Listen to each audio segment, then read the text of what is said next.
안녕하십니까. 주토피아의 발표를 맡은 서울게임 아카데미 1506기 형우입니다.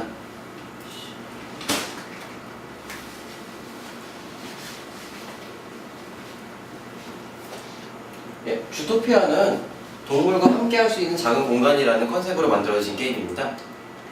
먼저 목차 보시겠습니다. 목차는 다음과 같이 개요에서부터 결론까지 구성되어 있고요. 주토피아는 동물 그리고 육성이라는 키워드를 가지고 모바일 환경으로 제작된 동물 육성 시뮬레이션 게임입니다. 전체 이용가의 획득을 목표로 하고 있고요. 저희 게임의 주요 핵심 타겟층은 10대에서 30대 여성층을 핵심 타겟층으로 하고 있고요. 좀 더 포괄적으로 보자면은 반려동물에 관심이 있는 다양한 계층의 모든 사람들을 타겟층으로 하고 있습니다. 이러한 핵심 타겟층 및 타겟층 지목에 있어 시장성은 충분한 것으로 판단되었습니다. 이것에 대해서는 다음 자료를 보시겠습니다.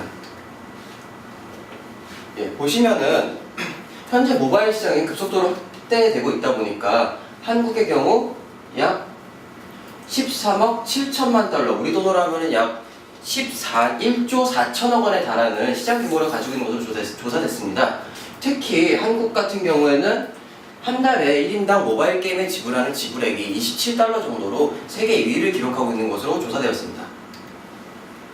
계속해서 한국의 경우 모바일 게임 이용자의 43% 정도가 여성인 것으로 판단되고 있습니다.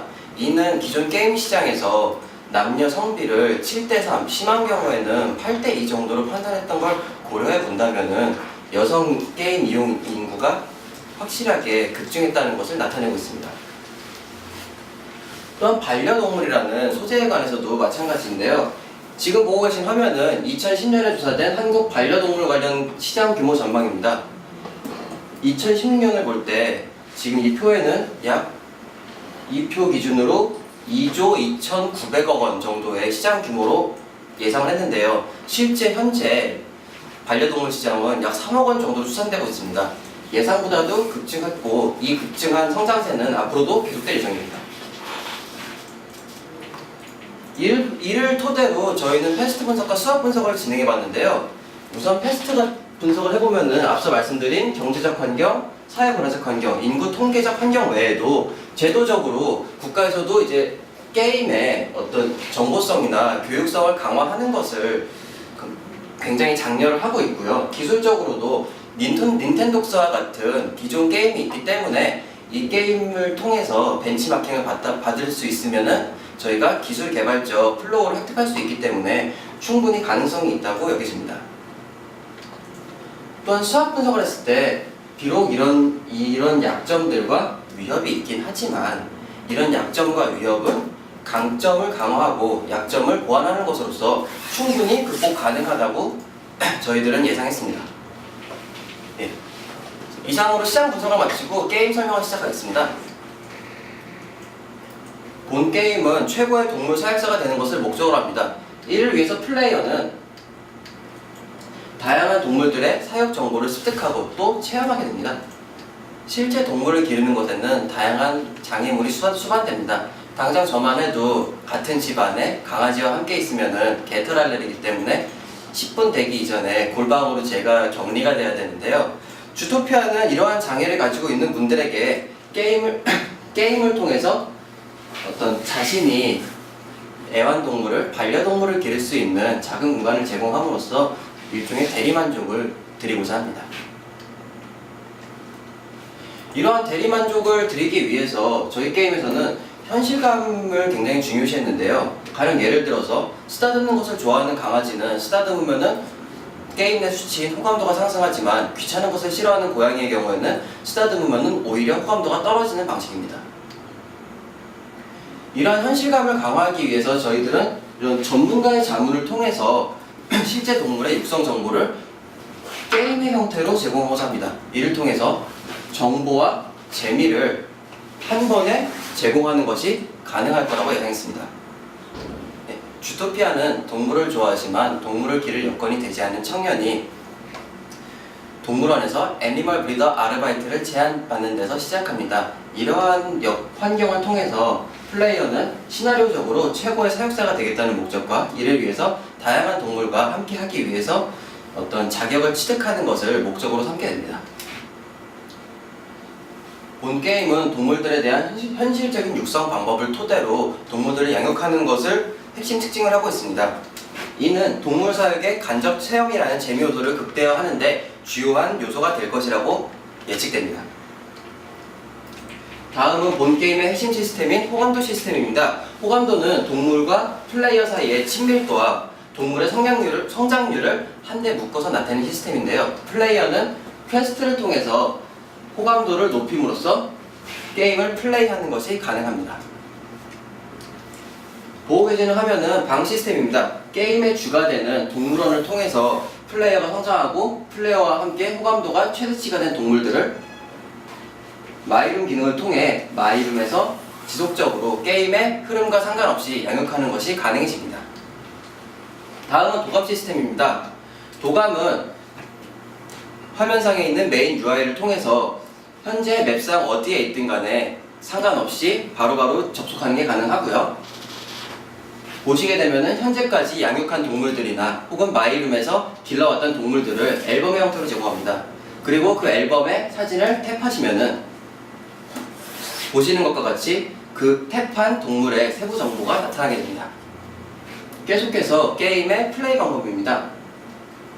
먼저 게임에 초기 접속하셨을 때 스타트 버튼을 누르시면은 해당 퍼블리셔 아이디를 통해서 자동으로 가입이 완료되어서 게임을 즐기실 수 있습니다. 지금 보고 계신 화면은 본 게임의 진행 방식인데요. 먼저 퀘스트를 부여받아가지고 그것을 수행 및 완료하면은 유저와 동물이 함께 성장하고 그에 따라서 호감도가 상승하게 됩니다. 호감도가 최대치가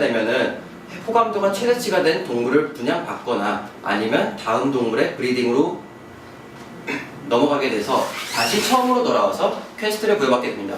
이 과정은 게임이 끝날 때까지 계속 순환되는 구조고요. 절대로 멈추지 않습니다. 마치 인셉션처럼요. 앞서서 게임의 진행이 퀘스트를 통해서 이루어진다고 말씀을 드렸는데요. 퀘스트 같은 경우에는 지금 보고 계시는 것처럼 동물의 실제 생태를 기반으로 마련된 메인 퀘스트, 그리고 현실 시간으로 매일매일 부여되는 일일 퀘스트, 그리고 현재 동물의 상태와 호감도 수치에 따라서 랜덤하게 부여되는 돌발 퀘스트, 그리고 시나리오의 진행을 위해서 부여되는 시나리오 퀘스트가 있습니다. 세부적인 플레이로 들어가 보면은 다음과 같습니다. 먼저 초기 화면인 메인 화면이 나타나게 되고요. 메인 화면에서 자동으로 최초 화면인 마이룸으로 접속하게 됩니다. 마이룸에서는 현재 마이룸 양육 중인 동물의 상태와 양육 행동들이 가능해지는데요. 이러한 양육 행동들에는 특정 제주에 획득이 가능한 훈련 양육과 동물 캐릭터의 건강 상태에 영향을 끼치는 식사 양육, 그리고 질병 확률을 저하시키고 청결 상태에 영향을 끼치는 위생 양육, 반려동물의 질환을 회복시켜주고 건강 상태에 가장 큰 영향을 끼치는 건강 양육이 있습니다. 다음은 이제 교배 시스템인데요. 교배 같은 경우에는 다른 플레이어의 같은 동물종의 동물과 교배를 함으로써 같은 동물종의 다른 품종의, 예를 들면은 내 강아지는 시츄였지만 교배를 통해서 양육권을 획득하는 동물 같은 경우에는 뭐 코카스 파니엘이 된다든지 이런 식의 다른 품종의 동물을 양육할 수 있는 교배 시스템이 있습니다. 그리고 이제 중성화 수술 시스템인데요. 중성화 수술 같은 경우에는 사실 게임 내에서 굉장한 변화를 주는 시스템은 아닙니다. 허나 중성화 수술 자체가 동물한테 끼치는 영향이 지대하다는 점에서 현실성을 중시하는 저희 게임에서는 이 중성화 수술 시스템을 빼놓고 갈 수는 없다고 판단했습니다. 그리고 중성화 수술에 대한 자세한 설명을 생략하도록 하겠습니다. 생각하는 것만으로도 제가 무섭습니다. 마이룸에서 양육하는 동물 같은 경우에는 일정 시간이 지나면은 사망 상태에 이르게 되는데요. 이 양육하는 동물들의 수명은 실제 해당 동물의 수명을 반영하도록 했고요. 사망한 동물은 이런 묘비와 그 동물의 간단한 정보가 도감에 기록되게 됩니다. 지금 보고 계신 화면은 1터 화면입니다. 1터에서는 이 주토피아의 전반적인 플레이가 가능해지는데요. 보시게 되면은 현재 양육 가능한 동물과 현재 아직까지는 양육이 불가능한 동물을 색깔로서 구분해놨습니다. 양육이 불가능한 조는 회색으로, 양육이 가능한 존은 천연색으로 나타나게 됩니다. 이 양육이 가능한 동물 존을 클릭하게 되면은 보시는 것처럼 현재 양육 중인 동물들의 목록이 나타나게 됩니다. 양육 중인 동물을 선택하게 되면은 해당 동물에 대한 브리딩 화면으로 전환하게 되는데요. 이 브리딩 과정 자체는 아까 마이룸에서 설명드린 브리딩 과정과 일치합니다.